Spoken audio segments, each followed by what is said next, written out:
How to download a view-only video file from Google Drive. Hi everyone, welcome to the channel. This is Rose and without further ado, let's begin. Step 1. Access the file in Google Drive. Open Google Drive and locate the video file you want to download. If you only have view-only access, you won't see a download button. So here's what to do next. What you need to do is click on the video file to open it on a new window. Alternatively, click the three dots on the right side, and now a menu appears where you have to click open with and click on preview button. Now the preview of the windows will open. While the video is open, go to the top right and then you simply need to click on three dots. Now click on open in new window. Wait for the video to load, and now you need to simply check the video quality. So let's play this first of all. Now click on the gear icon at bottom right corner and ensure you need that the quality is set to the highest available options.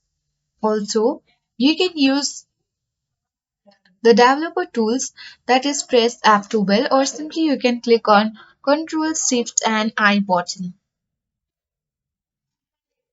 And then you will see that developer tool panel will appear. At the top of the developer tools, you will find different tabs like elements, console, network, sources, and many more.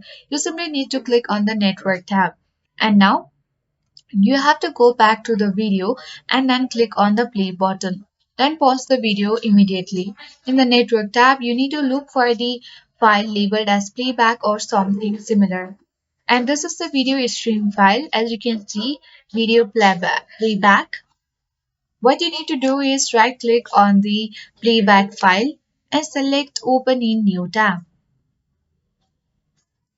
After that, the video will open in new tab, and at the bottom right corner, click on the three dots. Or the video has directly been downloaded, you can see at top right, or you can even click a download icon, and then the file will begin downloading to your video and you can easily open this in a new folder. And by this, you will successfully download a view only video file from Google Drive. I hope this guide was helpful. If it was, then do like, share, comment, and don't forget to subscribe. Thank you for watching.